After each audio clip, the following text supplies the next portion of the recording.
ಜೈ ಹಿಂದ್ ಸ್ನೇಹಿತರೆ, ಇವತ್ತಿನ ವಿಡಿಯೋದಲ್ಲಿ PDO ಮತ್ತು VAO ಎಕ್ಸಾಮ್ಗೆ ಸಂಬಂಧಪಟ್ಟಂತಹ ಪೇಪರ್ 2 ಇದೆಯಲ್ಲ, ಅದರಲ್ಲಿ ಏನು ಕನ್ನಡ, ಇಂಗ್ಲಿಷ್ ಮತ್ತು ಕಂಪ್ಯೂಟರ್ ಬರುತ್ತೆ. ಸೊ ಕನ್ನಡಕ್ಕೆ ಸಂಬಂಧಪಟ್ಟಂತಹ ಮೋಸ್ಟ್ ಇಂಪಾರ್ಟೆಂಟ್ ಕ್ವಶನ್ಗಳನ್ನ ಚರ್ಚೆ ಮಾಡ್ತೀವಿ. ಕನ್ನಡದ ಸೀರೀಸ್ನಲ್ಲಿ ಇದು 3ನೇ ವಿಡಿಯೋ ಆಗಿದ್ದು, ಹಿಂದಿನ ವಿಡಿಯೋಗಳನ್ನ ನೋಡಿ ಅಂತ ಹೇಳ್ತಾ ಇವತ್ತಿನ ಸೆಷನ್ ಸ್ಟಾರ್ಟ್ ಮಾಡೋಣ. ಮೊದಲ ಪ್ರಶ್ನೆ ಈ ರೀತಿ ಇದೆ. ಇವತ್ತಿನ ಸೆಷನ್ನ ಫಸ್ಟ್ ಕ್ವಶನ್ ಈ ರೀತಿ ಇದೆ: ಕನ್ನಡ ಸಾಹಿತ್ಯದ ಆರಂಭವನ್ನು ಎಲ್ಲಿಂದ ಗುರುತಿಸ್ತಾರೆ? ಅಂದರೆ ಕನ್ನಡ ಸಾಹಿತ್ಯದ ಪ್ರಾರಂಭವನ್ನು ಯಾವ ಕಾಲಘಟ್ಟದಿಂದ ಅಥವಾ ಯಾವ ಒಂದು ಸಂದರ್ಭದಿಂದ, ಸಮಯದಿಂದ ಗುರುತಿಸ್ತಾರೆ ಅಂತೇಳಿ. ಸರಿಯಾದ ಉತ್ತರ ಹಲ್ಮಿಡಿ ಶಾಸನದಿಂದ ಗುರುತಿಸ್ತಾರೆ.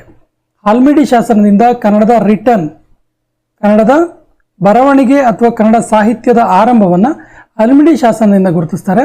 ಹಲ್ಮಿಡಿ ಶಾಸನ ಕ್ರಿಸ್ತಶಕ 450ರಲ್ಲಿ ಹಲ್ಮಿಡಿ ಶಾಸನದ ಕಾಲವನ್ನು ನಿರ್ಧರಿಸಲಾಗುತ್ತೆ. ಕ್ರಿಸ್ತಶಕ 450 ಅಂತೇಳಿ. ಸೊ ಇದು ಹಾಸನ ಜಿಲ್ಲೆಯ ಬೇಲೂರು ತಾಲೂಕಿನ ಹಲ್ಮಿಡಿಯಲ್ಲಿ ಸಿಗುತ್ತೆ. ಸೊ ಹಲ್ಮಿಡಿ ಶಾಸನ ಸಿಕ್ಕಿದ್ದು ಹಾಸನ ಜಿಲ್ಲೆಯ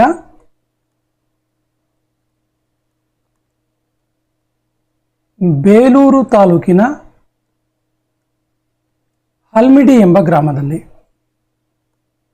ಹಲ್ಮಿಡಿ ಎಂಬ ಗ್ರಾಮದಲ್ಲಿ ಹಲ್ಮಿಡಿ ಶಾಸನ ಸಿಗುತ್ತೆ. ಸೊ ಹಲ್ಮಿಡಿ ಶಾಸನ ಏನಿದೆ, ಇದು ಕ್ರಿಸ್ತಶಕ 450ರ ಕಾಲಘಟ್ಟದ್ದು. ಹಾಗಾಗಿ ಇದರ ನಂತರದ ಒಂದು ದಿನವನ್ನು ಕನ್ನಡ ಸಾಹಿತ್ಯದ ಆರಂಭವನ್ನು ಅಂತೇಳಿ ಗುರುತಿಸಲಾಗುತ್ತೆ. ಇದರ ನಂತರ ಕನ್ನಡ ಸಾಹಿತ್ಯದ ಆರಂಭ ಆಗುತ್ತೆ. ಇದರ ಭಾಷೆಯನ್ನು ನೋಡ್ತಾ ಹೋದರೆ ತುಂಬ ಸರಿ ಕೇಳಿದ್ದಾರೆ. ಹಲ್ಮಿಡಿ ಶಾಸನದ ಭಾಷೆ ಯಾವ ಕನ್ನಡಕ್ಕೆ ಸಂಬಂಧಪಟ್ಟಿದೆ ಅಥವಾ ಯಾವ ಕನ್ನಡದು ಅಂತೇಳಿ. ಪೂರ್ವದ ಹಳೆಗನ್ನಡ ಅಂತ ಗೊತ್ತಿರಲಿ. ಪೂರ್ವದ ಹಳೆಗನ್ನಡ ಹಲ್ಮಿಡಿ ಶಾಸನದಲ್ಲಿ ಬಳಸಲಾಗಿದ್ದಂತಹ ಭಾಷೆಯಾಗಿದೆ. ತುಂಬ ಇಂಪಾರ್ಟೆಂಟ್ ಆಗಿರುವ ಅಂಶ. ಇದನ್ನು ತುಂಬ ಸರಿ ಎಕ್ಸಾಮಲ್ಲಿ ಕೇಳಿದ್ದಾರೆ. ನೆಕ್ಸ್ಟ್ ಕ್ವಶನ್ ಹೋಗೋಣ. ಸಾಹಿತ್ಯ ಚರಿತ್ರೆಯ ಅಧ್ಯಯನವು ಇವರಿಂದ ಪ್ರಾರಂಭವಾಯಿತು. ಆ್ಯಕ್ಚುಲಿ ಸಾಹಿತ್ಯ ಚರಿತ್ರೆಯನ್ನು ಅಧ್ಯಯನ ಮಾಡೋಕ್ಕೆ ಶುರು ಮಾಡಿದ್ದು ಭಾರತಕ್ಕೆ ಬಂದಂತಹ ಬ್ರಿಟಿಷ್ ಕ್ರೈಸ್ತ ಮಿಷನರಿಗಳು. ಇದರಲ್ಲಿ ನಾವು ಪ್ರಮುಖವಾಗಿ ಈ ಹೆಸರುಗಳನ್ನು ಗುರುತಿಸಬಹುದು: kernel Mackenzie,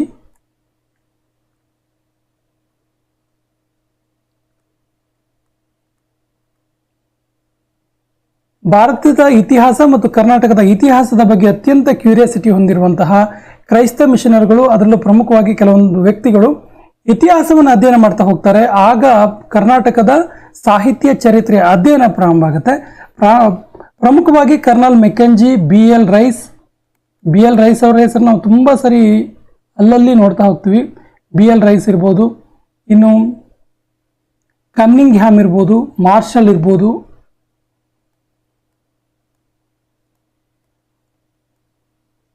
Cunningham, marshal. So ಇವರ ಕಾಲಘಟ್ಟದಲ್ಲಿ ಕನ್ನಡ ಸಾಹಿತ್ಯ ಚರಿತ್ರೆ ಅಧ್ಯಯನ ಪ್ರಾರಂಭ ಆಗುತ್ತೆ. ವಿಶೇಷವಾಗಿ ಇವರೆಲ್ಲರೂ ಕೂಡ ಕ್ರೈಸ್ತ ಮಿಷನರಿಗಳಿಗೆ ಸಂಬಂಧಪಟ್ಟವರಾಗಿರ್ತಾರೆ. Option D is the right answer. An essay on Canarese literature, ಇದು ಈ ಕೆಳಗಿನ ಯಾರ ಲೇಖನವಾಗಿದೆ? ಸರಿಯಾದ ಉತ್ತರ ಇದು ಕಿಟೆಲ್ ಅವರ ಲೇಖನವಾಗಿದೆ. Option C is the right answer. Ferdinand Kittel ಅವರ ಲೇಖನವಾಗಿದೆ ಇದು. ಈ ಫರ್ಡಿನೆಂಡ್ ಕಿಟೆಲ್ ಇದಾರಲ್ಲ, ಇವರು ಕನ್ನಡ ಒಂದು ಸಾಹಿತ್ಯ ಭಾಷಾ ಲೋಕದಲ್ಲಿ ಬಹಳ ಪ್ರಮುಖವಾದ ಹೆಸರು. ಯಾಕಂದರೆ ಇವರು ಮೊಟ್ಟ ಮೊದಲಿಗೆ ಕನ್ನಡ ಮತ್ತು ಇಂಗ್ಲಿಷ್ ನಿಘಂಟನ್ನು ಹೊರಗೆ ತರ್ತಾರೆ. ಇಂಗ್ಲಿಷ್ ನಿಘಂಟನ್ನು ಹೊರತಂದರು ಫರ್ಡಿನೆಂಡ್ ಕಿಟೆಲ್. ಸೊ ಇವರು an essay on Canarese literature ಎನ್ನುವಂಥ ಲೇಖನವನ್ನು ಕೂಡ ಬರೀತಾರೆ. ಕವಿಚರಿತೆ ಸಂಪುಟ 1, 2 ಮತ್ತು 3 ರಚಿಸಿದವರು ಯಾರು? ಸರಿಯಾದ ಉತ್ತರ ಆಪ್ಷನ್ ಡಿ, ಆರ್ ನರಸಿಂಹಾಚಾರ್ ಅವರು ಕವಿಚರಿತೆ 1, 2 ಮತ್ತು 3 ರಚನೆ ಮಾಡ್ತಾರೆ. ಇವರ ಬಗ್ಗೆ ಇನ್ನೊಂದು ರೀತಿಯ ಪ್ರಶ್ನೆಯನ್ನು ಕೂಡ ಕೇಳ್ಬೋದು. ಏನು ಕೇಳಿದ್ರೆ, ಈ ಕೆಳಗಿನ ಯಾರನ್ನ ಕರ್ನಾಟಕ ಚರಿತೆಕಾರರು ಅಂತೇಳಿ ಕರೀತಾರೆ ಅಂತೇಳಿ. ಕರ್ನಾಟಕ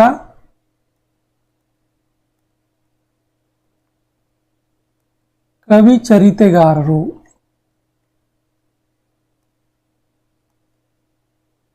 ಯಾರನ್ನ ಕರ್ನಾಟಕ ಕವಿಚರಿತೆಗಾರರು ಅಂತ ಕರೀತಾರೆ ಅಂದ್ರೂ ಕೂಡ ನಿಮ್ಗೆ ಗೊತ್ತಿರಲಿ. ಆರ್ ನರಸಿಂಹಾಚಾರ್ ಅವರನ್ನ ಕರ್ನಾಟಕ ಚರಿತೆಗಾರರು ಅಂತ ಕರೀತಾರೆ. ಇವರು ಕವಿಚರಿತೆಯ ಸಂಪುಟ 1, 2 ಮತ್ತು 3 ಪ್ರಕಟಿಸ್ತಾರೆ, ರಚಿಸ್ತಾರೆ. ಹಾಗಾಗಿ option D is the right answer. ಸಾಮಾನ್ಯನಿಗೆ ಸಾಹಿತ್ಯ ಚರಿತ್ರೆಯ 10 ಸಂಪುಟಗಳನ್ನು ನಿರ್ಮಿಸಿದವರು ಯಾರು? ಇದೊಂದು ಯೂನಿವರ್ಸಿಟಿ ಮಾಡುತ್ತೆ. ಸಾಮಾನ್ಯನಿಗೆ ಸಾಹಿತ್ಯ ಚರಿತ್ರೆ ಅಂತೇಳಿ ಒಂದೇ ಒಂದು ರಟ್ ಬಾಕ್ಸಲ್ಲಿ, ಈ ರೀತಿಯ ರಟ್ಟಿನ ಒಂದು ಬಾಕ್ಸಲ್ಲಿ ತುಂಬ ಚೆನ್ನಾಗಿ ಅದ್ಭುತವಾಗಿ 10 ಪುಸ್ತಕಗಳನ್ನು, ಸಂಪುಟಗಳಿರುವ ಪುಸ್ತಕಗಳನ್ನು ಕೊಡ್ತಾರೆ. ನೀವು ಸಪ್ನಾ ಬುಕ್ ಹೌಸೆಲ್ಲ ಹೋದರೆ ತುಂಬ ನೀಟಾಗಿ ಕಾಣುತ್ತದು. ಸೊ ಇದು ಈ ಸಾಮಾನ್ಯ ಸಾಹಿತ್ಯ ಚರಿತ್ರೆ 10 ಸಂಪುಟಗಳನ್ನು ನಿರ್ಮಿಸಿದ್ದು ಯಾರು ಕೇಳಿದ್ರೆ ಬೆಂಗಳೂರು ವಿಶ್ವವಿದ್ಯಾಲಯ. ಬೆಂಗಳೂರು ವಿಶ್ವವಿದ್ಯಾಲಯ. ಇದರಲ್ಲಿ ನೀವು ಚಂಪು ಇರ್ಬೋದು, ಷಟ್ಪದಿ ಇರ್ಬೋದು, ವಚನಕಾರರ ಬಗ್ಗೆ ಇರ್ಬೋದು, ವಚನಕಾರರು, ಇನ್ನು ಕೀರ್ತನಕಾರರು, ಈ ರೀತಿ ಕನ್ನಡ ಸಾಹಿತ್ಯ ಚರಿತ್ರೆಯ ಪ್ರಮುಖ ಕಾಲಘಟ್ಟಗಳನ್ನು ಪ್ರಮುಖವಾಗಿ ಒಳಗೊಂಡಿರುವಂತಹ 10 ಬೇರೆ ಬೇರೆ ಸಂಪುಟಗಳ 10 ಸಂಪುಟಗಳನ್ನು ನಿರ್ಮಾಣ ಮಾಡ್ತಾರೆ ಬೆಂಗಳೂರು ಯೂನಿವರ್ಸಿಟಿಯವರು. Option is the right answer. Keertinath Kurtkoti ಇವರು ಕನ್ನಡದ ಏನು ಅಂತ ಕೇಳಿದ್ದಾರೆ. ಸರಿಯಾದ ಉತ್ತರ ಇವರು ಕನ್ನಡದ ಬರಹಗಾರರು. Option is the right answer. Keertinath ಕುರ್ತುಕೋಟಿಯವರ ಬಗ್ಗೆ ತುಂಬ ಸರಿ ಕೇಳಿರುವ ಒಂದು ಪ್ರಶ್ನೆ ಇದೆ. ಯಾವುದು ಕೇಳಿದ್ರೆ ಒಂದು ನಾಟಕದ ಹೆಸರನ್ನು ತುಂಬ ಸರಿ ಕೇಳಿದ್ದಾರೆ. ಆ ನಾಟಕ ಯಾವುದು ಕೇಳಿದ್ರೆ ಇವರ ಪ್ರಸಿದ್ಧವಾದ ನಾಟಕ ಕೂಡ ಹೌದು ಇದು. ಇವರ ಪ್ರಸಿದ್ಧವಾದ ನಾಟಕ ಯಾವುದು ಕೇಳಿದ್ರೆ ಆ ಮನಿ ಅಂತೇಳಿ. ಸೊ ಆ ಮನಿ ಎಂಬ ನಾಟಕವನ್ನು ರಚನೆ ಮಾಡಿದವರು ಯಾರು ಅಂತ ಕೇಳಿದ್ರೆ ಗೊತ್ತಿರಲಿ, ಕೀರ್ತಿನಾಥ ಕುರ್ತುಕೋಟಿಯವರು. ಅಥವಾ ಕೀರ್ತಿನಾಥ ಕುರ್ತುಕೋಟಿಯವರು ರಚಿಸಿದ ಪ್ರಸಿದ್ಧ ನಾಟಕ ಯಾವುದು ಅಂದರೆ ಆ ಮನಿ ಅಂತ ಗೊತ್ತಿರಲಿ. ಇನ್ನೂರು ಯುಗಧರ್ಮ ಮತ್ತು ಸಾಹಿತ್ಯ ದರ್ಶನ ಮತ್ತು ಉರಿಯ ನಾಲಿಗೆ ಎನ್ನುವಂತಹ ಕ್ರಿಟಿಸೈಸ್ ಮಾಡಿರುವಂತಹ ವಿಮರ್ಶಾ ಕೃತಿಗಳನ್ನು ಕೂಡ ಬರೆದಿರ್ತಾರೆ. ಯುಗಧರ್ಮ ಮತ್ತು ಸಾಹಿತ್ಯ ದರ್ಶನ, ಯುಗಧರ್ಮ ಮತ್ತು ಸಾಹಿತ್ಯ ದರ್ಶನ ಎನ್ನುವಂಥ ಒಂದು ವಿಮರ್ಶಾ ಕೃತಿ. ಇನ್ನೊಂದು ಉರಿಯ ನಾಲಿಗೆ ಎನ್ನುವಂಥ ವಿಮರ್ಶಾ ಕೃತಿ. ಉರಿಯ ನಾಲಿಗೆ ಆ್ಯಕ್ಚುಲಿ ಇದು ವಿಮರ್ಶಾ ಕೃತಿ. ಈ ಉರಿಯ ನಾಲಿಗೆ ವಿಮರ್ಶಾ ಕೃತಿ ಇದೆಯಲ್ಲ, ಇದು ಪ್ರಸಿದ್ಧವಾದ ವಿಮರ್ಶಾ ಕೃತಿಯಾಗಿದೆ. ಎಕ್ಸಾಮಲ್ಲಿ ತುಂಬ ಸರಿ ಕೇಳಿದ್ದಾರೆ ಈ ಉರಿಯ ನಾಲಿಗೆ ವಿಮರ್ಶಾ ಕೃತಿಯ ಬಗ್ಗೆ. ಯಾಕೆ ಕೇಳಿದ್ರೆ ಇದಕ್ಕೆ ಕೇಂದ್ರ ಸಾಹಿತ್ಯ ಅಕಾಡೆಮಿ ಪ್ರಶಸ್ತಿ ದೊರಕಿದೆ. ಕೇಂದ್ರ ಸಾಹಿತ್ಯ ಅಕಾಡೆಮಿ ಪ್ರಶಸ್ತಿ ದೊರಕಿದೆ ಇದಕ್ಕೆ. ವೆರಿ ವೆರಿ ಇಂಪಾರ್ಟೆಂಟ್ ಇದೆ, ನೋಟ್ ಮಾಡ್ಕೊಳ್ಳಿ. ಉರಿಯ ನಾಲಿಗೆ ಯಾರದ್ದು? ಕೀರ್ತಿನಾಥ ಕುರ್ತುಕೋಟಿಯವರದ್ದು. ಕಿಟ್ಟಲ್ ಅವರು ಕನ್ನಡ ಛಂದಸ್ಸು ಕೃತಿಗೆ ಲೇಖನವನ್ನು ಬರೆದಿದ್ದು ಯಾವ ವರ್ಷದಲ್ಲಿ? ಸರಿಯಾದ ಉತ್ತರ 1875ರಲ್ಲಿ ಇವರು ಕನ್ನಡ ಛಂದಸ್ಸು ಕೃತಿಗೆ ಲೇಖನವನ್ನು ಬರೀತಾರೆ. ಫರ್ಡಿನಾಂಡ್ ಕಿಟ್ಟಲ್ ಅವರು. ಇವರು ಕನ್ನಡ ಇಂಗ್ಲಿಷ್ ನಿಘಂಟನ್ನು ಮೊಟ್ಟ ಮೊದಲಿಗೆ ರಚನೆ ಮಾಡಿದ್ರು. ಅದಕ್ಕೆ ಇವರು ತುಂಬ ಪ್ರಸಿದ್ಧಿಯಾಗಿದ್ದಾರೆ. ಆರ್ ನರಸಿಂಹಾಚಾರ್ ಅವರ ಕವಿಚರಿತೆಯ ಮೊದಲ ಸಂಪುಟ ಪ್ರಕಟವಾದ ವರ್ಷ ಯಾವುದು? ನೋಡಿ, ನಾವು ಆಗಲೇ ಹೇಳಿದಾಗೆ ಆರ್ ನರಸಿಂಹಾಚಾರ್ ಅವರು ಕನ್ನಡ ಕವಿಚರಿತಕಾರರು ಅಂತ ಪ್ರಸಿದ್ಧರಾದರು. ಇವರು 1, 2 ಮತ್ತು 3 ಕನ್ನಡ ಕವಿಚರಿತಕಾರರ ಒಂದು ಸಂಪುಟಗಳನ್ನು ಹೊರತರ್ತಾರೆ. 3 ಕೃತಿಗಳನ್ನು ಹೊರತರ್ತಾರೆ. ಸೊ ಇವರ ಮೊದಲ ಸಂಪುಟ ಪ್ರಕಟವಾದ ವರ್ಷ ಯಾವುದು ಕೇಳ್ತಾರೆ. ಸೊ ಮೊದಲ ಸಂಪುಟ ಪ್ರಕಟವಾದ ವರ್ಷ ಯಾವುದು ಕೇಳಿದ್ರೆ 1907ರಲ್ಲಿ. Option C is the right answer. ಕೆಲವು ಕನ್ನಡ ಕವಿಗಳ ಜೀವನ ವಿಚಾರ ಎನ್ನುವಂಥ ಕೃತಿ. ಕೆಲವು ಕನ್ನಡ ಕವಿಗಳ ಜೀವನ ವಿಚಾರ ಎನ್ನುವಂಥ ಕೃತಿ ಯಾರದ್ದು? ಸರಿಯಾದ ಉತ್ತರ G Venkatasubbaiah. Option A is the right answer. ನಿಘಂಟು ತಜ್ಞ ಅಂತಲೇ ಪ್ರಸಿದ್ಧರಾದವರು ಇವರು ಜಿ ವೆಂಕಟಸುಬ್ಬಯ್ಯ. ಇವ್ರ ಬಗ್ಗೆ ಒಂದು ಇಂಟ್ರೆಸ್ಟಿಂಗ್ ಫ್ಯಾಕ್ಟ್ ಇದೆ. ಇವರು ಇಗೋ ಕನ್ನಡ ಎನ್ನುವಂಥ ಒಂದು ಕಾಲಮನ್ನು ಬರಿತಾ ಇದ್ರು ಪ್ರಜಾವಾಣಿಯಲ್ಲಿ. ಇಗೋ ಕನ್ನಡ ಎನ್ನುವಂಥ ಒಂದು ಕಾಲಮನ್ನು, ಅಂಕಣವನ್ನು ಬರಿತಾ ಇದ್ರು ಪ್ರಜಾವಾಣಿಯಲ್ಲಿ. ತುಂಬ ಸರಿ ಕೇಳಿದ್ದಾರೆ ಇದನ್ನ ಕೂಡ. ಪ್ರಜಾವಾಣಿ ಪತ್ರಿಕೆಯಲ್ಲಿ ಬರಿತಾ ಇದ್ರು. ನೆನಪಿರಲಿ. ಇಗೋ ಕನ್ನಡ ಎನ್ನುವಂಥ ಅಂಕಣವನ್ನು ಬರಿತಾ ಇದ್ರು. ಇವರಿಗೆ 1905ರಲ್ಲಿ ನಾಡೋಜ ಪ್ರಶಸ್ತಿ ಸಿಗುತ್ತೆ. 1905ರಲ್ಲಿ ನಾಡೋಜ ಪ್ರಶಸ್ತಿ ದೊರಕಿತು. ಇದನ್ನು ಯಾಕೆ ನಾನು ಇವರಿಗೆ ಇನ್ನೂ ಅನೇಕ ಪ್ರಶಸ್ತಿಗಳು ಸಿಕ್ಕಿದ್ದಾವೆ. ಯಾಕೆ ನಾಡೋಜ ಪ್ರಶಸ್ತಿಯನ್ನೇ ನಾನು ಇಲ್ಲಿ ಮೆನ್ಷನ್ ಮಾಡ್ತಿದ್ದೀನಿ ಅಂದರೆ, ನಾಡೋಜ ಪ್ರಶಸ್ತಿ ಬಗ್ಗೆ ತುಂಬ ಸರಿ ಎಕ್ಸಾಮಲ್ಲಿ ಕೇಳಿದ್ದಾರೆ. ಏನು ಅಂತ ಕೇಳಿದ್ರೆ, ಈ ನಾಡೋಜ ಪ್ರಶಸ್ತಿಯನ್ನು ಕೊಡುವಂತಹ ಯೂನಿವರ್ಸಿಟಿ, ವಿಶ್ವವಿದ್ಯಾಲಯ ಯಾವುದು ಅನ್ನೋದು ಪ್ರಶ್ನೆ. ತುಂಬ ಸರಿ ಕೇಳಿರುವ ಪ್ರಶ್ನೆ, ಹಾಗಾಗಿ ಇದನ್ನ ಇಲ್ಲಿ ತಗೊಂಡಿದ್ದೀವಿ. ಸೊ ಈ ನಾಡೋಜ ಪ್ರಶಸ್ತಿ ಇರುತ್ತಲ್ಲ, ಇದನ್ನು ಹಂಪಿ ಯೂನಿವರ್ಸಿಟಿ ನೀಡುತ್ತೆ. ಹಂಪಿ ವಿಶ್ವವಿದ್ಯಾಲಯ. ಹಂಪಿ ವಿಶ್ವವಿದ್ಯಾಲಯ ನೀಡುವಂತಹ ನಾಡೋಜ ಪ್ರಶಸ್ತಿಯನ್ನು 1905ರಲ್ಲಿ ಜಿ ವೆಂಕಟಸುಬ್ಬಯ್ಯ ಅವರು ಪಡ್ಕೊಂಡ್ರು. ಸೊ ಇವರು ಕೆಲವು ಕನ್ನಡ ಕವಿಗಳ ಜೀವನ ವಿಚಾರ ಎನ್ನುವಂಥ ಕೃತಿಯನ್ನು ಬರೆದಿದ್ರು. Option is the right answer. E P Rice ಇವರು 1915ರಲ್ಲಿ ಒಂದು ಕೃತಿಯನ್ನು ಬರೀತಾರೆ, a history of Canarese literature ಅಂತೇಳಿ. ಈ ಕೃತಿಯು ಕನ್ನಡಕ್ಕೆ ಯಾವ ಹೆಸರಿನಿಂದ ಅನುವಾದವಾಯಿತು, ಟ್ರಾನ್ಸ್ಲೇಟ್ ಆಯಿತು ಅಂತೇಳಿ? ಸರಿಯಾದ ಉತ್ತರ, ಇದನ್ನು ಕನ್ನಡ ಸಾಹಿತ್ಯ ಚರಿತ್ರೆ ಎನ್ನುವಂಥ ಹೆಸರಲ್ಲಿ, ಕನ್ನಡ ಸಾಹಿತ್ಯ ಚರಿತ್ರೆ ಅನ್ನೋ ಹೆಸರಲ್ಲಿ ಆ ಹಿಸ್ಟರಿ ಆಫ್ ಕ್ಯಾನ್ರಿಸ್ ಲಿಟ್ರೇಚರ್ ಅನ್ನುವ ಕೃತಿ ತರ್ಜುಮೆ ಆಯಿತು, ಅನುವಾದ ಆಯಿತು. Option is the right answer. So E P Rice ಇದಾರಲ್ಲ, ಇವ್ರ ಬಗ್ಗೆ ಇರುವಂಥ ಒಂದು ಮಾಹಿತಿಯನ್ನು ಕೇಳಿದ್ರೆ, ಇವರು ಶಾಸನಶಾಸ್ತ್ರಜ್ಞರು, ಶಾಸನಶಾಸ್ತ್ರಜ್ಞ ಆಗಿದ್ದಾರೆ.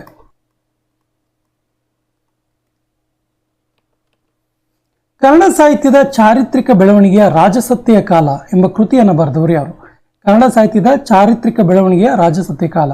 ಸ್ನೇಹಿತರೆ ನೋಡಿ, ಕನ್ನಡ ಸಾಹಿತ್ಯದ ಪ್ರಾರಂಭದ ಕಾಲಘಟ್ಟದಿಂದ ಪ್ರಮುಖ ಪ್ರಶ್ನೆಗಳನ್ನು ತೆಗೆದುಕೊಂಡು ಹೋಗ್ತಾ ಇದ್ದೀವಿ. ನಿಮಗೆ ಆಲ್ಮೋಸ್ಟ್ 2000 ಕ್ವಶನ್ಸ್ಗಳನ್ನು ನಾವು ಕವರ್ ಮಾಡುವಂಥ ಪ್ರಯತ್ನ ಮಾಡ್ತೀವಿ. ನಿಮಗೆ ಎಕ್ಸಾಮ್ ಬರೋದ್ರೊಳಗೆ, PDO ಮತ್ತು VAO ಎಕ್ಸಾಮ್ ಬರೋದ್ರೊಳಗೆ ಕನ್ನಡಕ್ಕೆ ಸಂಬಂಧಪಟ್ಟಂಥ ರಿಲೇಟೆಡ್ ಆಗಿರುವಂಥ 2000 ಪ್ರಶ್ನೆಗಳನ್ನು ನಿಮಗೆ ವಿವರಣೆಯೊಂದಿಗೆ ಬಿಡಿಸುವಂಥ ಪ್ರಯತ್ನ ಮಾಡ್ತೀವಿ. ಆಲ್ಮೋಸ್ಟ್ ಎಲ್ಲ ಕವರ್ ಆಗುತ್ತೆ. ಇದರಲ್ಲಿ ವ್ಯಾಕರಣ ಇರುತ್ತೆ, ಸಾಹಿತ್ಯ ಚರಿತ್ರೆ ಇರುತ್ತೆ, ವಿಮರ್ಶೆ ಇರುತ್ತೆ, everything it will include everything. ಆಮೇಲೆ ನಿಮಗೆ ಸಾಹಿತ್ಯದ ಬೇರೆ ಬೇರೆ ಕಾಲಘಟ್ಟಗಳಿರ್ತವೆ, ವಿಮರ್ಶೆ ಇರುತ್ತೆ, ಹಾಗೆಯೇ ಛಂದಸ್ಸು, ವ್ಯಾಕರಣ ಕಂಪ್ಲೀಟ್ ಆಗಿರುವಂಥ ಪ್ರಶ್ನೆಗಳನ್ನು ಒಳಗೊಂಡಿರುವಂತಹ ಒಂದು ಪ್ಯಾಕೇಜನ್ನು ಕೊಡ್ತೀವಿ. ಪ್ರತಿ ವಿಡಿಯೋವನ್ನು ಕೂಡ ನೆನಪಿಂದ ನೋಡಿ. ಇದು ಪ್ರಾರಂಭದಿಂದ ನೋಡ್ತಿದ್ದೀವಿ. ಮೊದಲ 3 ವಿಡಿಯೋಗಳು, ಈ ಹಿಂದಿನ 2 ವಿಡಿಯೋಗಳು ಕೂಡ ಪ್ರಾರಂಭದ ಕಾಲಘಟ್ಟದ ಪ್ರಶ್ನೆಗಳನ್ನು ಒಳಗೊಂಡಿವೆ. ಸೊ ಇದು ಕೂಡ ಹೌದು. ಸೊ ಕನ್ನಡ ಸಾಹಿತ್ಯದ ಚಾರಿತ್ರಿಕ ಬೆಳವಣಿಗೆಯ ರಾಜ್ಯ ಸತ್ಯ ಕಾಲ ಎನ್ನುವಂಥ ಕೃತಿಯನ್ನು ಬರೆದಿದ್ವಿ ಯಾರು ಕೇಳಿದ್ರೆ, C Veeranna. Option B is the right answer. 7ನೇ ಶತಮಾನದ ಬಾದಾಮಿಯ ಕಪ್ಪೆ ಅರೆಭಟ್ಟನ ಶಾಸನ ಇದನ್ನು ವಿವರಿಸುತ್ತೆ. ನೋಡಿ, ಈ ರೀತಿ ಕೂಡ ಕೇಳ್ತಾರೆ. ಸೊ ನೋಡಿ, ಕಪ್ಪೆ ಅರೆಭಟ್ಟನ ಶಾಸನ ಯಾವ ಹೆಸರು ಏನು ಕೇಳ್ತಾರೆ? ಬಾದಾಮಿಯ ಶಾಸನ ಅನ್ನುವಂಥ ಹೆಸರಿದೆ. 7ನೇ ಶತಮಾನದಲ್ಲಿ ಸಿಕ್ಕಂಥ ಶಾಸನ ಯಾವುದು ಕೇಳಿದ್ರೆ ಬಾದಾಮಿಯ ಕಪ್ಪೆ ಅರೆಭಟ್ಟನ ಶಾಸನ ಅಂತ ಗೊತ್ತಿರಲಿ. ಕೆಲವು ಸಾರಿ ಈ ರೀತಿ ಕೇಳಿದ್ದಾರೆ. ಸೊ ಕಪ್ಪೆ ಅರೆಭಟ್ಟನ ಶಾಸನದ ವಿಷಯ ಏನನ್ನ ವಿವರಿಸುತ್ತೆ ಅಂತೇಳಿ. ಸೊ ಅದಕ್ಕೆ ಸರಿಯಾದ ಉತ್ತರ ಸಾಹಸ. Option B is the right answer. ಕಪ್ಪೆ ಅರೆಭಟ್ಟನ ಶಾಸನ ಇದೆಯಲ್ಲ, ಈ ಶಾಸನ ಅರೆಭಟ್ಟನ ಸಾಹಸವನ್ನು, ಅರೆಭಟ್ಟನನ್ನು ಸ್ತುತಿಸುವ ಅಂತ ಹೇಳ್ಬೋದು ನಾವು, ಸ್ತುತಿಸುವ ಅಥವಾ ಹೊಗಳುವ ಶಾಸನವಾಗಿದೆ ಕಪ್ಪೆ ಅರೆಭಟ್ಟನ ಶಾಸನ. ಇವನ್ನ ಹೊಗಳುವಂಥ ಶಾಸನವಾಗಿದೆ. ಇಲ್ಲಿ ಇನ್ನೊಂದು ಅಂಶವನ್ನು ಗಮನಿಸಬೇಕು. ನಾವು ಹಿಂದಿನ ವಿಡಿಯೋದಲ್ಲೂ ಕೂಡ ಹೇಳಿದ್ವಿ, ಇಂಪಾರ್ಟೆಂಟ್ ಅಂಶ ಒಂದಿದೆ. ಕಪ್ಪೆ ಅರೆಭಟ್ಟನ ಶಾಸನ ಇದೆಯಲ್ಲ, ಇದು ಕನ್ನಡ ಸಾಹಿತ್ಯ ಚರಿತ್ರೆಯಲ್ಲಿ ಬಹಳ ಪ್ರಮುಖವಾದ ಶಾಸನ ಆಗುತ್ತೆ. ಯಾಕಂದರೆ ಈ ಶಾಸನದಲ್ಲಿ ಪೂರ್ವದ ಹಳೆಗನ್ನಡದಿಂದ ಭಾಷೆ ಹಳೆಗನ್ನಡಕ್ಕೆ ವಾಲ್ತಾ ಇರೋದು ಕಂಡು ಬರುತ್ತೆ. ಪೂರ್ವದ ಹಳೆಗನ್ನಡದಿಂದ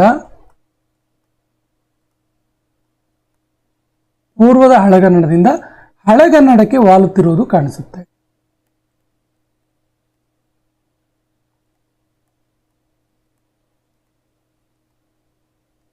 ಹಳೆಗನ್ನಡಕ್ಕೆ ವಾಲುತ್ತಿರುವುದು ಕಾಣಿಸುತ್ತೆ. ಹಾಗಾಗಿ ಕನ್ನಡ ಸಾಹಿತ್ಯ ಕಾಲಘಟ್ಟಕ್ಕೆ ತುಂಬ ಇಂಪಾರ್ಟೆಂಟ್ ಆಗಿರುವಂಥ ಒಂದು ಶಾಸನ ಆಗುತ್ತೆ ಇದು. ನೆಕ್ಸ್ಟ್ ಕ್ವಶನ್ ಹೋಗೋಣ.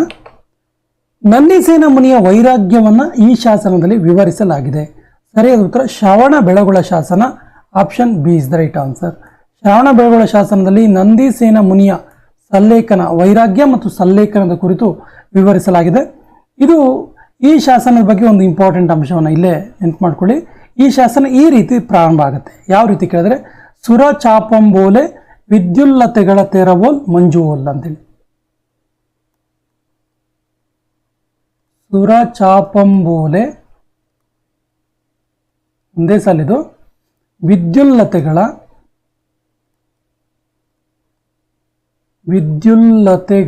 ತೆರವೋಲ್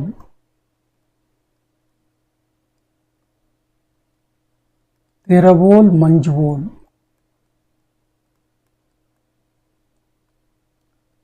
ಸರ್ ಯಾಕೆ ಈ ಸಾಲನ್ನ ಬರೆದ್ರಿ ಅಂತ ಕೇಳಿದ್ರೆ, ಈ ಸಾಲನ್ನು ಕೊಟ್ಟು ಕೆಲವು ಪರೀಕ್ಷೆಗಳಲ್ಲಿ ಇದು ಯಾವ ಶಾಸನಕ್ಕೆ ಸಂಬಂಧಪಟ್ಟಿದ್ದು ಅಥವಾ ಈ ಸಾಲಿನಿಂದ ಪ್ರಾರಂಭವಾಗುವ ಶಾಸನ ಯಾವುದು ಕೇಳಿದ್ದಾರೆ. ಸೊ ಶ್ರವಣಬೆಳಗೊಳ ಶಾಸನ ಅಂತ ಗೊತ್ತಿರಲಿ. ಶ್ರವಣಬೆಳಗೊಳದ ಶಾಸನದ ವಿಷಯ ಏನು ಕೇಳಿದ್ರೆ ನಂದಿಸೇನ ಮುನಿಯ ವೈರಾಗ್ಯ. So option B is the right answer. Chudamani ಎನ್ನುವಂಥ ಕೃತಿ ಗ್ರಂಥ ಬರೆದಿದ್ದು ಯಾರು? ಸರಿಯಾದ ಉತ್ತರ Thumbalacharya. Option B is the right answer. ಇವರು ಚೂಡಾಮಣಿ ಎನ್ನುವಂಥ ಕೃತಿಯನ್ನು ಬರೀತಾರೆ. Option B is the right answer. ಶ್ಯಾಮಕುಂದಾಚಾರ್ಯರು ಕನ್ನಡದಲ್ಲಿ ಈ ಕೆಳಗಿನ ಗ್ರಂಥವನ್ನು ರಚನೆ ಮಾಡಿದ್ರು. ಸರಿಯಾದ ಉತ್ತರ ಪ್ರಭೃತ. ತುಂಬ ಕಡಿಮೆ ಸರಿ ಕೇಳಿದ್ದಾರೆ ಈ ಏನು ಪ್ರಭೃತ ಮತ್ತು ತಂಬೂಲಾಚಾರ್ಯರ ಬಗ್ಗೆ. ಆದರೂ ಕೂಡ ಗೊತ್ತಿರಲಿ, ಒಂದು ವೇಳೆ ಕೇಳಿದ್ರೆ ನೆನ್ಪು ಮಾಡ್ಕೊಳ್ಳಿ. ಪ್ರಭೃತ ಎನ್ನುವಂಥ ಕೃತಿಯನ್ನು ರಚನೆ ಮಾಡಿದ್ದು ಶ್ಯಾಮಕುಂದಾಚಾರ್ಯರು. ಕನ್ನಡದ ಕೃತಿ ಕೂಡ ಇದು ಹೌದು. ಗಂಗರಾಜ ಸೈಗೊಟ್ಟ ಶಿವಮಾರ ಇದನ್ನಲ್ಲ, ಈತ 8ನೇ ಶತಮಾನದಲ್ಲಿ ಒಂದು ಗ್ರಂಥವನ್ನು ಬರೀತಾನೆ. ಆ ಗ್ರಂಥದ ಹೆಸರೇನು ಅಂತ ಪ್ರಶ್ನೆ. ಸರಿಯಾದ ಉತ್ತರ Gajashtaka. Option C is the right answer. ಈ ಗಜಾಷ್ಟಕ ಇದೆಯಲ್ಲ, ಇದು ತುಂಬ ಇಂಪಾರ್ಟೆಂಟ್ ಆಗಿರೋ ಕೃತಿ. ನೋಟ್ ಮಾಡ್ಕೊಳ್ಳಿ. ಈ ಗಜಾಷ್ಟಕ ಇದೆಯಲ್ಲ, ಸೈಗೊಟ್ಟ ಶಿವಮಾರ ಬರೆದಿರುವಂಥ ಗಜಾಷ್ಟಕ, ಇದು ದಾಖಲೆಗೊಂಡ ಮೊಟ್ಟ ಮೊದಲ ಜನಪದ ಕೃತಿಯಾಗಿದೆ. ದಾಖಲೆಗೊಂಡ ಮೊಟ್ಟ ಮೊದಲ ಜನಪದ ಕೃತಿ. ನಮಗೆ ಸಾಮಾನ್ಯವಾಗಿ ಗೊತ್ತಿದೆ, ಜನಪದ ಸಾಹಿತ್ಯ ಏನಿದೆ ಜನರ ಬಾಯಿಂದ ಬಾಯಿಗೆ ಹರಿದು ಬರುವಂಥ ಸಾಹಿತ್ಯ. ಇದನ್ನು ಇತ್ತೀಚೆಗೆ ಇದನ್ನು ದಾಖಲು ಮಾಡುವಂಥ ಪ್ರಯತ್ನ ಮಾಡಲಾಯಿತು. ಬಟ್ ಮೊಟ್ಟ ಮೊದಲಿಗೆ ಇದನ್ನು ಸೈಗೊಟ್ಟ ಶಿವಮಾರನ ಗಜಾಷ್ಟಕ ಕೃತಿಯಲ್ಲಿಯೇ ದಾಖಲೆ ಮಾಡುವಂಥ ಪ್ರಯತ್ನ ಮಾಡಲಾಗಿತ್ತು. ಹಾಗಾಗಿ ಇದು ದಾಖಲೆಗೊಂಡ ಮೊಟ್ಟ ಮೊದಲ ಜನಪದ ಕೃತಿ ಎನ್ನುವಂತಹ ಹೆಗ್ಗಳಿಕೆಗೆ ಕೂಡ ಪಾತ್ರವಾಗಿದೆ. ಗಜಾಷ್ಟಕ ಕೃತಿಯು ಕನ್ನಡ ನಾಡಿನಲ್ಲಿ ಈ ರೀತಿ ಜನಪ್ರಿಯವಾಗಿತ್ತು. ಸರಿಯಾದ ಉತ್ತರ ಜವನಿಗೆಯು ಓವನಿಗೆಯು ಅಂತೇಳಿ ಪ್ರಸಿದ್ಧವಾಗಿತ್ತು ಗಜಾಷ್ಟಕ ಕೃತಿ. Option D is the right answer. ಜವನಿಗೆಯು ಒನಕೆವಾಡು ಅಂತೇಳಿ ಪ್ರಸಿದ್ಧವಾಗಿತ್ತು. ಪೈಶಾಚಿ ಭಾಷೆಯ ಬೃಹತ್ ಕಥೆಯನ್ನ ಒಡ್ಡಕಥ ಎಂಬ ಹೆಸರಿನಿಂದ ಕನ್ನಡಕ್ಕೆ ತಂದವರು ಯಾರು? ಸರಿಯಾದ ಉತ್ತರ Durvinita. Option C is the right answer. ಈತ ಪೈಶಾಚಿ ಭಾಷೆಯ ಬೃಹತ್ ಕಥೆಯನ್ನ ಒಡ್ಡಕಥ ಎನ್ನುವಂಥ ಹೆಸರಿನಿಂದ ತರ್ತಾನೆ. ಒಡ್ಡಕಥ ಅಂದ್ರೆ ವೃದ್ಧರ ಕಥೆ. ವೃದ್ಧರು ಅಂದ್ರೆ ಇಲ್ಲಿ ವಯಸ್ಸಾದವರು ಅಂತೇಳೆಲ್ಲ ಜೈನ ಸನ್ಯಾಸಿಗಳು. ಇದು ಜೈನ ಸನ್ಯಾಸಿಗಳ ಕಥೆಯಾಗಿದೆ. ಅಸಗ, ಗುಣನಂದಿ ಮತ್ತು ಗುಣವರ್ಮ ಇವರು ಯಾರು ಅನ್ನೋದು ಪ್ರಶ್ನೆ. ಸರಿಯಾದ ಉತ್ತರ ಇವರು ಕವಿಗಳು. Option is the right answer. Asaga, Gunanandi ಮತ್ತು ಗುಣವರ್ಮ.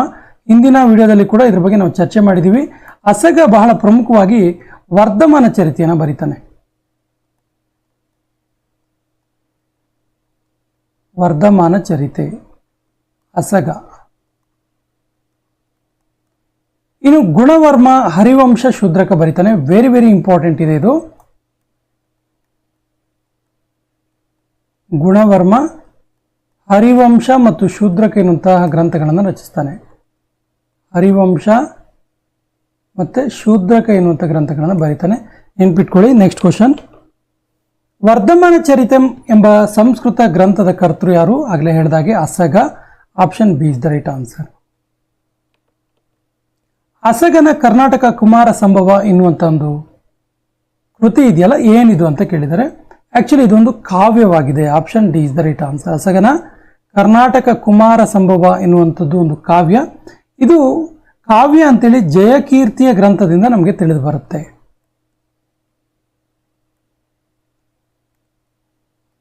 ಜಯಕೀರ್ತಿಯ ಗ್ರಂಥದಿಂದ ತಿಳಿದು ಬರುತ್ತೆ.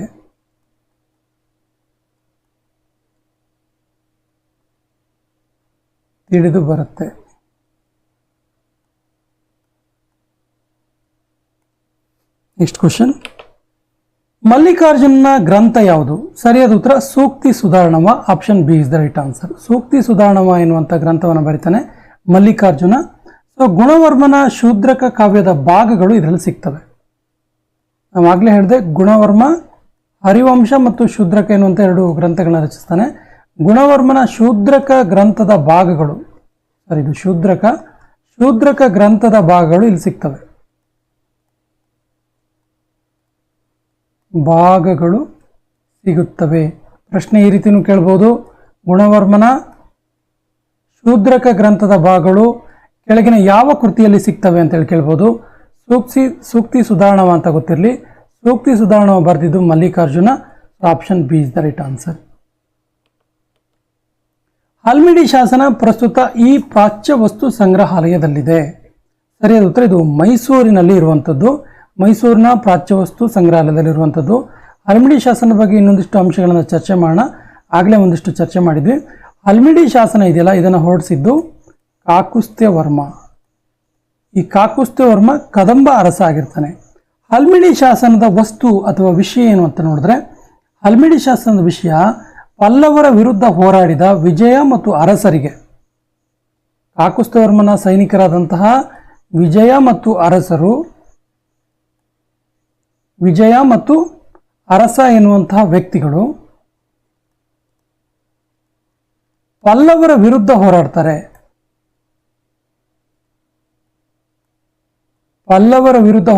ಮತ್ತು ಆ ಯುದ್ಧದಲ್ಲಿ ಗೆಲ್ತಾರೆ ಕೂಡ.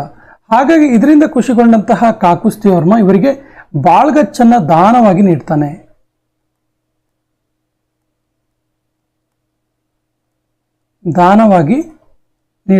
ಸೊ ಈ ವಿಷಯ ಈ ಒಂದು ಹಲ್ಮಿಡಿ ಶಾಸನದಲ್ಲಿದೆ. ಹಾಗಾಗಿ ನಮ್ಗೆ ಇನ್ನೊಂದು ವಿಷಯ ಗೊತ್ತಾಯ್ತು. ಏನು ಕೇಳಿದ್ರೆ, ಹಲ್ಮಿಡಿ ಶಾಸನ ಇದೆಯಲ್ಲ, ಬೇಸಿಕಲಿ ಇದೊಂದು ದಾನ ಶಾಸನ. ಆ ಕಾಲದಲ್ಲಿ ದಾನ ಕೊಟ್ಟ ಸಂದರ್ಭದಲ್ಲಿ ಶಾಸನವನ್ನು ಕೂಡ ಹಾಕ್ತಾ ಇದ್ರು. ಸೊ ಇದೊಂದು ದಾನ ಶಾಸನವಾಗಿದೆ ಹಲ್ಮಿಡಿ ಶಾಸನ. ಬಾಳ್ಗಚ್ಚನ್ನ ದಾನವಾಗಿ ಕೊಟ್ಟಿರುವಂಥದ್ದು ವಿಜಯ ಮತ್ತು ಅರಸರಿಗೆ ಕಾಕುಸ್ಥವರ್ಮ. ಸೊ ಇದು ಪ್ರಸ್ತುತ ಈ ಹಲ್ಮಿಡಿ ಶಾಸನ ಇದೆಯಲ್ಲ, ಇದು ಮೈಸೂರು ಪ್ರಾಚ್ಯವಸ್ತು ಸಂಗ್ರಹಾಲಯದಲ್ಲಿದೆ. Option D is the right answer. Halmidi ಶಾಸನದ ಆರಂಭದ ಪದ್ಯ ಈ ಭಾಷೆಯಲ್ಲಿದೆ. ಸರಿಯಾದ ಉತ್ತರ ಸಂಸ್ಕೃತ ಭಾಷೆಯಲ್ಲಿದೆ. Option B is the right answer. So Halmidi ಶಾಸನದ ಕನ್ನಡದ ಭಾಷೆ ಯಾವುದು ಕೇಳಿದ್ರೆ ಪೂರ್ವದ ಹಳೆಗನ್ನಡ.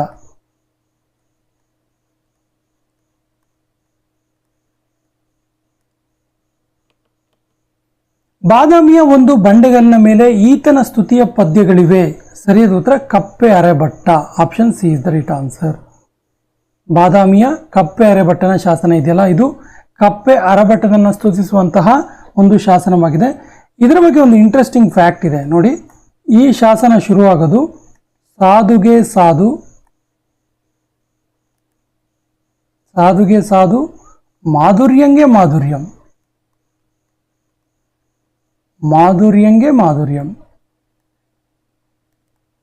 ಸಾಧುಗೆ ಸಾಧು ಮಾಧುರ್ಯಂಗೆ ಮಾಧುರ್ಯಂ ಬಾದಿಪ್ಪ ಕಲಿಗೆ ಕಲಿಯುಗ ವಿಪರೀತನ ಅಂತೇಳಿ ಶುರುವಾಗುತ್ತೆ ಈ ಪದ್ಯದ ಸಾಲು, ಈ ಶಾಸನದ ಸಾಲು.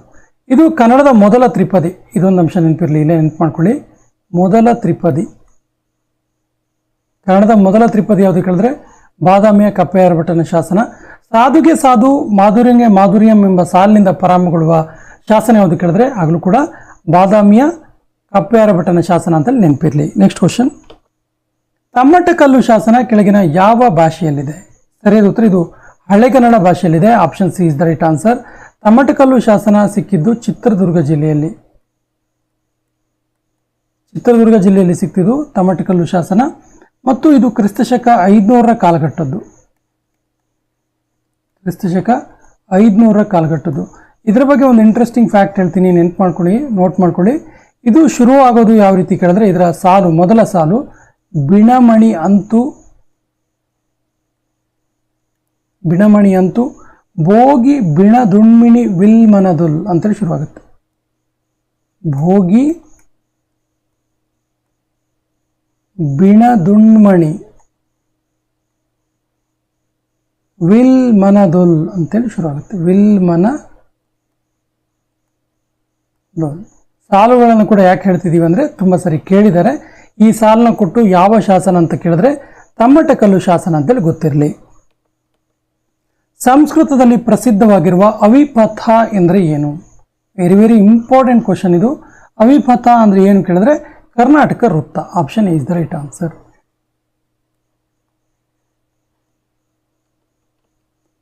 ಗುಣಮಧುರಾಂಕನನ್ನು ಕುರಿತ ಹೊಗಳಿಕೆಯು ಈ ವೀರಗಲ್ಲಿನಲ್ಲಿ ಕಂಡುಬರುತ್ತೆ. ಸರಿಯಾದ ಉತ್ತರ ತಮ್ಮಟಕಲ್ಲು ಶಾಸನ. ಆಗಲೇ ನಾವು ಅದಕ್ಕೆ ಹೇಳಿಲ್ಲ, ಇಲ್ಲಿ ಪ್ರಶ್ನೆ ಇರೋ ಕಾರಣಕ್ಕೆ ತಮಟಕಲ್ಲು ಶಾಸನದ ವಿಷಯ ಏನು ಕೇಳಿದ್ರೆ ಗುಣಮಾದರಂಕನನ್ನ ಹೊಗಳುವಂಥ ಒಂದು ಶಾಸನವಾಗಿದೆ. ವಿಶೇಷವಾಗಿ ಇದೊಂದು ವೀರಗಲ್ಲು.